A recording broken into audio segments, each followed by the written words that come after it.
Кыргызстанга кирүүсү боюнча ким жооптуу дейт. Жооптуу кишилер бар, өздөрү билишет кимдер жооптуу экенин. Бирок менимче бул кече Умрадан келген сузактагы биздин жердештерибизге чейин эле болгон сыяктанат. Мен ошондой ой кетирем. Анан бир шылтоо табыш керек болгон. Шылтоону Умрадан келгендерге жаба салгандай эле туюлуп турат. Туура эмес ойлогон болсом, жараткан Аллах өзү кечирген болсун. Бирок менин туюмум да ушундай. Ага чейин деле мына ошол жердин очогу болуп аткан Германиядан, Европа өлкөлөрүнөн, Кытайдан нечендеген атуулар келип кирип атат. Кытайдан чек ара жабылып элек мезгилде канча товарлар өтүп атты. Ошондуктан бул да болсо жанакы Умрадан келгендерге байлап койгондугу айбир алып келбейт.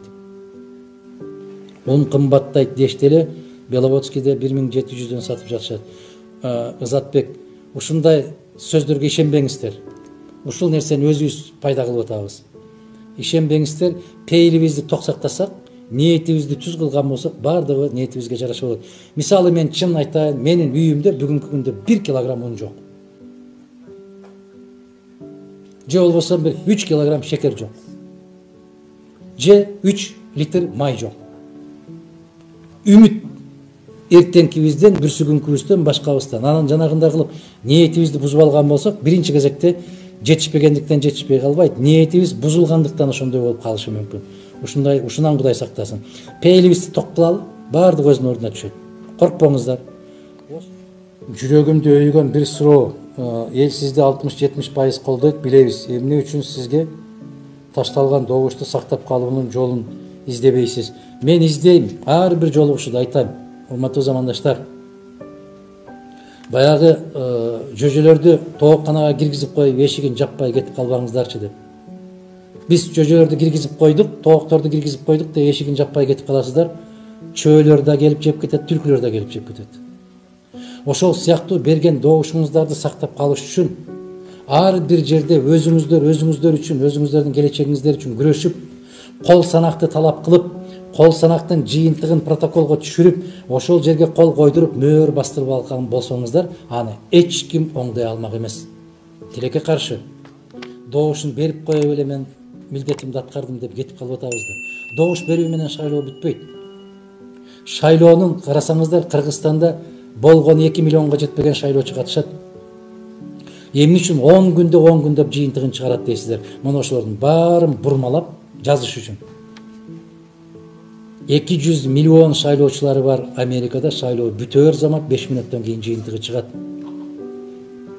50 миллиондон ашык шайлоочулары бар Түркияда, шайлоо саат 8-де бүтсө, 8-ден 5 мүнөт өткөндө жыйынтыгы чыгат. 100 миллионго жакын шайлоочусу бар Россияда, шайлоо бүтөт, 8-де, 8-ден 5 мүнөт өткөндө жыйынтыгы чыгат. 1,5 миллион шайлоочусу бар кыргыздар 10 күндөп жыйынтыгын чыгара албайт. Эмне үчүн? Өздөрүнүн арам иштерин бүтүрүш үчүн бир жерге катылып, бекинип отурушуп алып, ошол жерде жайлашат. Каргышка калгырлар. Элдин оюн бурушат. Мына ошонун кесепетинен жетекчилердин бирөөсү дагы жыргап кеткен жок. Мамлекеттин түрмөсүндө болбосо, жараткандын түрмөсүндө отурушкандарын көрүп атасыздар. Ар бир бийлик келгенде ушундай арам жолдого барып, элдин пикирин бурмалаган үчүн жазаларын алышып атат. Бирок баягы азыр эле айттыңыздар, 5 убак намаз окушат деп көкөрөчкөн эле деп. Алар кимди алдайбыз dedi? Макул пендесин алдасын. Жаратканды кантип алдашты? Жараткан тез эле өзүнүн жообун берип коет экен ушундай кылып. Келиңиздер, биз таза шайлоо өткөргөнгө аракет кылалы. Өткөрүп дагы ушул мен айткандай кылып, кол санак менен жана Корейдин кара жашыгына ишенбеңиздер. Себеп Корейдин кара жашыгын колдонгон дүйнөдө экиле мамлекет экен, биз менен монголдор. Мына Smartmatic деген жаңы система чыгыптыр. Аябай арзан экен, ага кагаз да кетпейт экен, эч кандай чыгым кетпейт экен. Ушуну менен шайлоо өткөрбөйсүңөр деп кыргыз бийлигине кайрылса, кашайып жок деп отурушат. Эмне үчүн?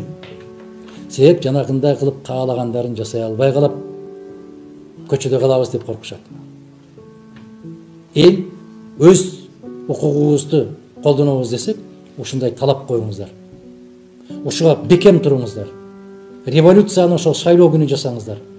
Революция шайлоо менен болсун. элдик бийлик шайлоо менен келсин, төңкөрүш менен эмес. Мына ушундайды жасаганга толук мүмкүнчүлүгүбүз бар. Келиңиздер биргелешип жасайлы. Быйылкы жылы 4-октябрда Кыргызстанда революция болсун. Ал кандай революция? Бүгүнкү арамза, бүгүнкү алсыз, бүгүнкү сабатсыз, бүгүнкү кайдыгер, бүгүнкү даярдыгы жок, бүгүнкү шерменде бийлик кетип, жаңы бийликтин келишин шайлоо күнү чечели. Ал колубуздан келет. Ал мыйзамдуу, ал конституциянын чегинде. Ошону каалайбызбы? Кааласак жасайлы. Ал колубузда.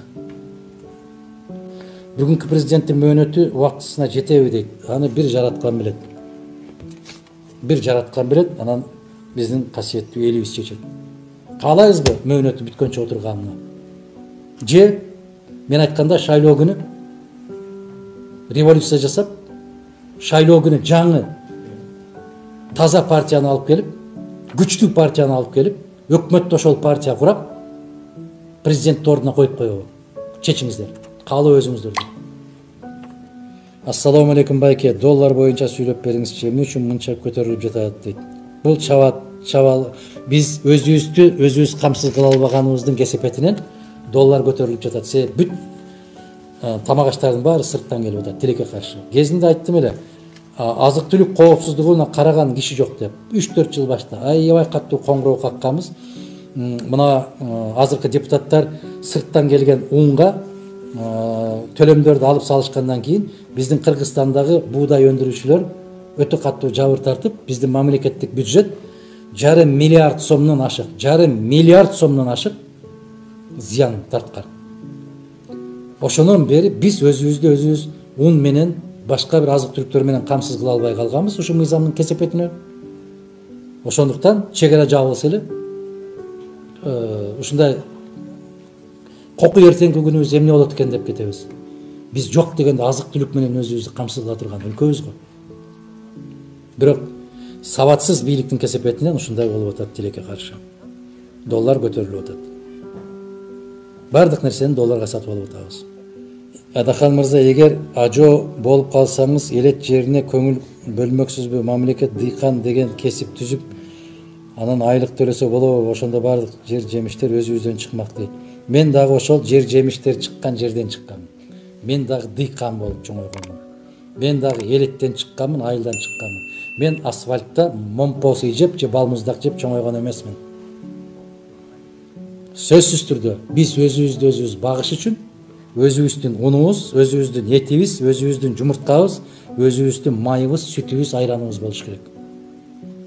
Башка нерселерди чыгара албасак дагы жер жемиш тамак ашты өзүбүздү камсыз кылышыбыз керек. Ошондо иштеп таап аткан долларларыбыз дагы ичинде калат. Тилекке каршы сыртта тиштеринин кирин соруп жүргөн биздин убактылуу сыртта иштеп аткан мекендештерибиз доллар жиберип атат бул жака. Ал долларлар биздин кошуна мамлекеттерге чыгып кетип атат. Эмне болуп? Кытайдан товар алганы чыгып кетип атат. Казакстандан ун алганы чыгып кетет. Өзбекстандан помидор, жер жемиштерди алганы чыгып кетип атат.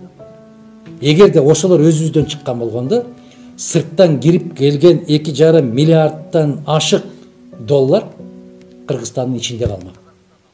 Кыргызстандын ичинде калса, биздин сомубуз 69 сомдон 80 сомго секирмек эмес. Мына коопсуздукту кайдан карашыбыз керек? Бул жөнөкөй эле маселе. Ал үчүн академик болуштун кереги жок. Канагай канткенде парламент бир муштум болот. Можубаев. Парламент партиялык эмес, элдик болгондо бир муштум болот. Ар бир коктук олоттун партиясынан келип алганда мына ушундай атаңа бар, энеңе бар болот. Бир партия касиеттүү кыргыз элинин шайлоосу менен келсе, мына ошондо бир муштум, бир билек, бир тилек болот. Сооронбай Жээнбеков менен мамилеңизди оңдоп премьер-министр кызматына келсеңиз жакшы болмок. Сизди чоң кызматтардан көргүбүз келет, Азамат Ботобаев дейт. Мен ал кызматка жетиш үчүн мамилемди оңдобойм. Эгерде мамлекет ушундай оор абалда калып калды, көтөрүшүбүз керек, биргелешип бир жагын тартып бериңиз. деген сунуш болсо барганга даярбыз. Бирок кызматка барыш үчүн мамиле моңдолбойт. Туура эмес жасап аткан ишин туура эмес деп айтам. Туура иш жасап атса макул дейм. Туура эмес болсо айта беребиз. Өмүр өтүп жатат, убактыңыз кетип жатат. Качан президент болосуз дейт Жунусов Урмат. Балким башка да аракеттерди кылып көрөттүрсүз. Башка аракет жок. Элдин батасы менен гана келгим келет. Ассаламу алейкум Адахан Кимсанбаевич, сиз буюрса президент болосуз. Дин эркиндигине кандай болот? Дин экспро деген суроо бериптир. Дин эркиндиги адам баласы туулганда эркин болуп жаралган. Жараткан эки тандоону койгон. Каалайсыңбы? Ушул жолдо жүрүп, аны кандай жол деп коет? Хидаят деп коет. Хидаят берилген болсо туура жолго түшөбүз. Жок, каалабайсыңбы? Пейил башкачараак болгон болсо өзүң бил дейт. Бирок экөөнүн тең жообу бар. Экөөнүн тең колуна карматаар кийин туура жолдо жүрүп туура кеткен болсо чексиз бакытка урулган болот. Туура эмес жолдо кеткен болсо чексиз азапка кабылган болот. Дин эркиндигин ошондой коюш керек. Каалаганыңды танда. Бирок ар бир инсандын атасы, энеси жоопкер. Туура жолду туура деп көрсөтүп коюш.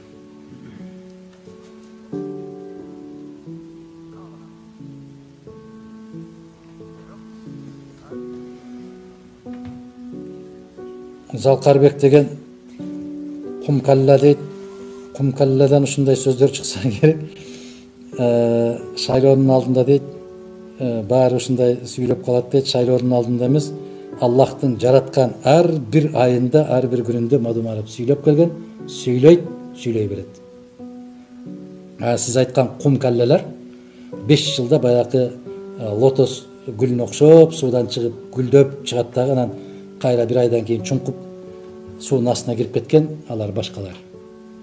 Туура баамдагансыз, туура баа бериптирсиз. Адахан Кимсанбаевич, эмнеге улуу балаңыз вечно өзүн казак сезе берет? Челси Абрамович дейт. Суроо ошондой ат болобу, Челси Абрамович. Казакстандын байрагын коюп интернет баракчасына же кыргызмын дегенден уялабы дейт.